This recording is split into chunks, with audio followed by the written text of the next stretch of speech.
Die Here sê, ek is die Here, omdat ek getrou is aan my verbond, het ek jou geroep. Ek hou jou vas, ek beskerm jou. Mag God se mag jou ondersteun en mag sy krag jou elke dag sterk maak. Amen. Kom ons bid saam. Barmhartige God en Hemelse Vader, baie dankie vir die voorreg wat U ons gun, om weer so rondom U woord by mekaar te mag wees, al is ons nie in mekaar se teenwoordigheid nie. Seën ons asseblief, Here, met wat ons nodig het, om te hoor wat ons moet hoor, om in te neem wat ons moet inneem, en vorm ons en lei ons deur U Gees wanneer ons U woord hoor, sodat ons in staat sal wees om tot U eer te lewe. Baie dankie vir al U seëninge. Elke seëning wat U so mildelik en so ryklik oor ons uitstort. Ons weet nie waar om te begin en waar om te eindig nie, Here. Maar U gee vir ons uit die oorvloed van U genade meer as wat ons nodig het. Dankie, Here. Ons weet ook daar's mense wat swaar kry en wat lyding ervaar en wat beproewing ervaar, en vir hulle bid ons. Open ook hulle oë dat hulle U teenwoordigheid in hulle omstandighede mag sien, en open hulle harte dat hulle ook U liefde mag ervaar, al lyk dit vir hulle dinge lyk sleg en moeilik.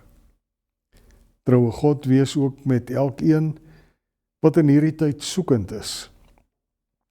Lei en leer hulle om die waarheid, U waarheid te ervaar.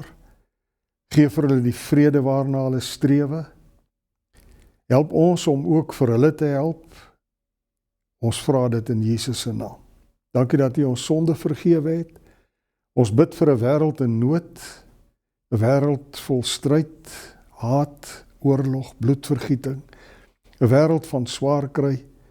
En ons vra, dierbare Here, dat U kerk op aarde sal seën, dat ons die boodskap, die Jesus boodskap, so sal leef, dat elkeen wat met ons te doen kry, iets van U teenwoordigheid mag ervaar.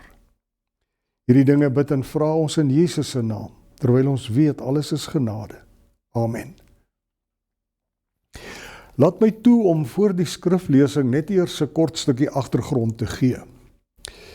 Ons is nou in 'n baie spesiale tyd van die kerklike jaar. Behalwe dat dit nou aan die begin van 'n nuwe jaar is dit ook 'n spesiale tyd in die kerklike jaar. En die van u wat reeds u kerkjaar se kerkkalender ontvang het, sal mos nou weet, by vandag staan daar Epifanie Sondag. Trouwens, in die hele Christelike kerk dwars deur die wêreld staan die tyd na Kersfees bekend as Epifanietyd. Nou, Epifanie beteken verskyning. Na Jesus se geboorte het hy opgegroei en later met sy openbare bediening begin, en so het hy as gestuurde van God sigbaar geword in die wêreld waarin God hom gestuur het. En vir ons beteken Epifanie dat Jesus nou ook weer deur ons bediening as gelowiges sigbaar sal word in die wêreld waarin ons lewe. Of as u wil, Epifanie beteken in gewone Afrikaans dat ons as gelowiges die Jesus boodskap sal oorvertaal in Jesus dade. Nou wat betref die skriflesing wat later volg, wil ek ook so 'n bietjie agtergrond gee. U sal onthou, nadat die duiwel Jesus vir 40 dae in die woestyn versoek het, so vertel Lukas ons, het Jesus teruggekeer na Galilea toe. Lees dit saam met my, ons lees Lukas 4 vers 13. Nadat die duiwel met al die versoekings klaar was, het hy Jesus 'n tyd lank met rus gelaat. En dan in vers 14 en 15 lees ons, Jesus het na Galilea teruggegaan vol van die krag van die Heilige Gees en berigte oor hom het deur die hele omgewing versprei. En dan vertel Lukas verder, hy het die mense in die sinagoges geleer en almal het met lof van hom gepraat. En in vers 16 lees ons, hy het ook in Nasaret gekom waar hy groot geword het. Lees nou saam met my Lukas 4 vers 14 tot 30. Jesus het na Galilea toe teruggegaan, vol van die krag van die Gees, en berigte oor hom het deur die hele omgewing versprei. Hy het die mense in die sinagoges geleer en almal het met lof van hom gepraat. Hy het ook in Nasaret gekom waar hy groot geword het. En soos hy gewoonte was, het hy op die Sabbatdag na die sinagoge toe gegaan. Toe hy opstaan om by die skrif voor te lees, is die boek van die profeet Jesaja vir hom aangegee. En hy het dit oopgemaak en die plek gekry waar geskrywe staan, die Gees van die Here is op my, omdat hy my gesalf het om die evangelie aan armes te verkondig.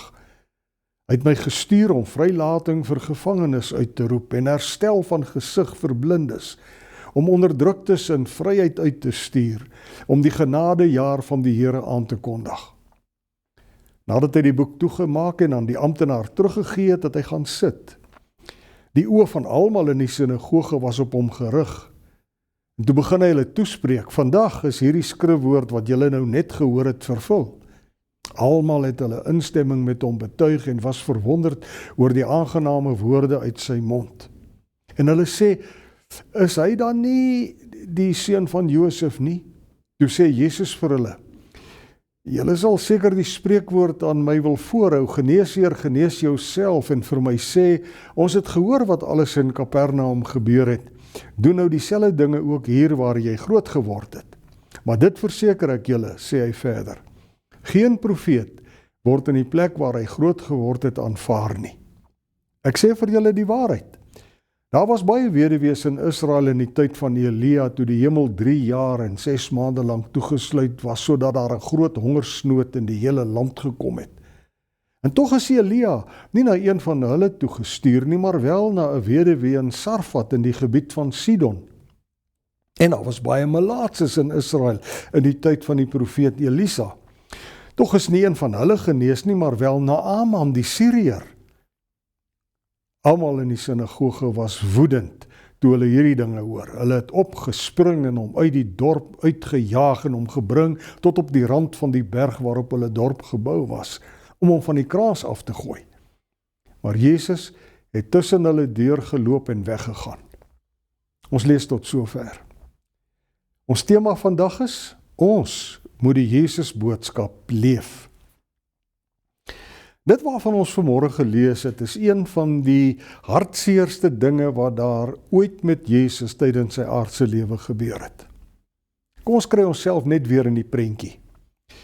Dit waaroor dit vanmôre gaan speel af in Nasaret. En Nasaret, soos u weet, was Jesus se dorp. Die plek waar hy groot geword het, die een plek waar almal hom geken het. En nou vertel Lukas, toe Jesus daar in Nasaret gekom het, gaan hy op die Sabbatdag na die sinagoge toe soos hy gewoond was. Nou wanneer Jode by die sinagoge bymekaar gekom het, is daar uit beskikbare heilige boekrolle voorgelees en dan is die gedeelte wat gelees is bespreek en oordink. By die sinagoge het dit enige Joodse man vrygestaan om leiding te neem. So enige volwasse Joodse man wat kon lees, kon aanbied om vir die ander wat daar teenwoordig was voor te lees uit een van die boekrolle van die Ou Testament wat daar beskikbaar was. En so 'n persoon het dan nadat hy gelees het, gaan sit op 'n soort preekstoel en dan het hy vir die ander wat daar was, die gedeelte wat hy gelees het, se betekenis uitgelê. Dis dan, so vertel Lukas, wat daai dag met Jesus gebeur het. Toe Jesus daai dag opstaan om vir hulle voor te lees, het hulle die boekrol Jesaja vir hom gegee. Die boekrolle is geberge in 'n spesiale kas wat hulle die ark genoem het. En Jesus het toe die boek, en hou nou in gedagte, nie 'n boek soos ons 'n boek ken nie, maar 'n boekrol oopgerol tot by Jesaja 61 vers 2. En dis 'n gedeelte wat baie bekend en baie geliefd was onder die Jode van daardie tyd. Die spesifieke gedeelte het altyd vir hulle hoop gegee. Dis 'n gedeelte wat sê dat God vir hulle uitkoms sal bring. Die gedeelte het hulle daaraan herinner dat God altyd by hulle is en nou wil ek nie verveel met 'n lang verduideliking oor die ballingskap van die Jode soos ons dit in die Ou Testament kry nie.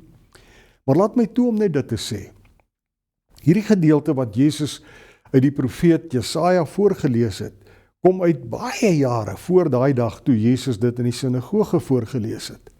Dit speel af in die tyd toe Israel na hulle ballingskap in Babylon na Israel toe teruggekeer het.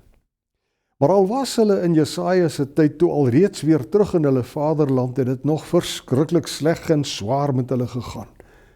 Hulle het moeite gedoen en hard gewerk om hulle verwoeste stad en tempel weer te herbou. Maar die hele tyd het hulle die wind van voor gekry. Tye was hard, kos was skaars, middele was duur en die toekoms het bitter en donker gelyk. So ons kan verstaan dat mense geweldig moedeloos was. Dit het baie dae vir hulle gevoel asof God hulle vergeet het.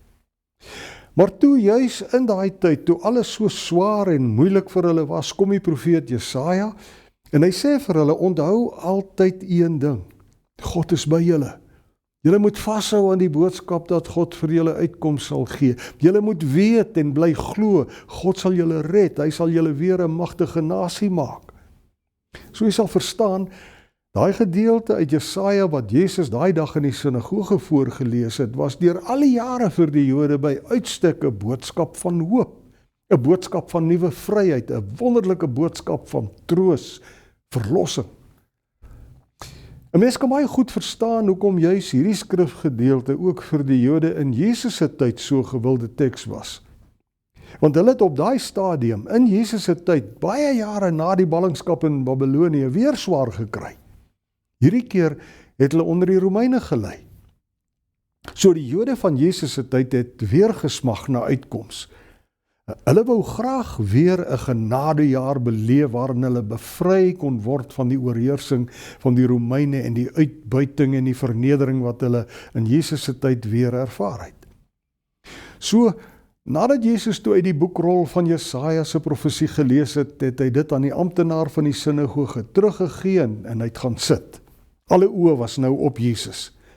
Hulle wou graag hoor hoe Jesus hierdie skrifgedeelte uitlê. Hulle het gehoop Jesus gaan iets soos 'n sterk politieke motiveringstoespraak hou waarmee hy hulle opsweep teen die Romeine. Maar hoe Jesus toe die gedeelte uitlê, was so anders. Dis die laaste ding wat hulle ooit verwag het. Jesus sê, vandag is hierdie skrifwoord wat julle nou net gehoor het vervul. Jesus los die spreekwoordelike bom tussen hulle. En dan sê hy by dit alles ook nog vir hulle, hy is die een wat Jesaja voorspel het. Jesus sê vir hulle, hy is die een wat God se verlossing bring. Hy sê die uitkoms wat God beloof het, kom deur hom. Hy sê vir hulle, hy Jesus, hy is die vervulling van God se belofte van daardie genadejaar wat Jesaja voorspel het. Hy wat Jesus is, so sê hy vir hulle, is die vervulling van God se belofte van bevryding waarvan die profete gepraat het. Nou hier aan die begin van Jesus se preek reageer die toehoorders heel positief, maar hoe langer Jesus dit vir hulle uitlê, hoe meer raak hulle ontstel, totdat ons uiteindelik lees, hulle het opgespring, hom uit die dorp uitgejaag, en hom gebring tot op die rand van die berg om hom van die kraans af te gooi. Maar Jesus het tussen hulle deurgeloop en weggegaan. So wat gebeur hier? Is heel eenvoudig. Jesus en dit wat hy geleer het en dit waarvoor hy gekom het, word nie aanvaar deur die mense tussen wie hy groot geword het nie. Hulle verwag iets meer, iets anders, iets groters, iets wonderbaarliks. Iets wat hulle vir eens en vir altyd sou vrymaak van die onderdrukking van die Romeine. Iets wat hulle lewe van elke dag gemakliker sou maak. Maar nee, voor hulle staan nou 'n man. Hulle ken hom. Dis Jesus, seun van die timmerman Josef. Iemand wat daar tussen hulle groot geword het. En nou kom hierdie Jesus vir hulle vertel, hy is die Messias, die lang verwagte verlosser wat God hulle beloof het. Hy verduidelik vir hulle, hy is die een wat die verskil gaan maak. En hulle sê, twak man, kom ons gaan gooi hierdie godslasteraar by die naaste kraas af. Hoe op aarde kan hy 'n verskil aan ons swaar kry maak? Hoe kan hy ons help wanneer die Romeine ons verneder en uitbuit en laat swaar kry? En is nou hier, nadat ons dit alles gehoor het, waar u en ek moet vra, wat is die boodskap uit dit alles nou vir ons, wat vandag leef? Die Jode waarvan ons in Lukas lees, se tyd is lankal verby. Hoe hulle met Jesus gemaak het, is hulle besigheid. Ons, u en ek, lewe nou. Ons word nou gekonfronteer met ons eie moeilike omstandighede. En ek hoef mos nou nie verder daarop uit te brei nie.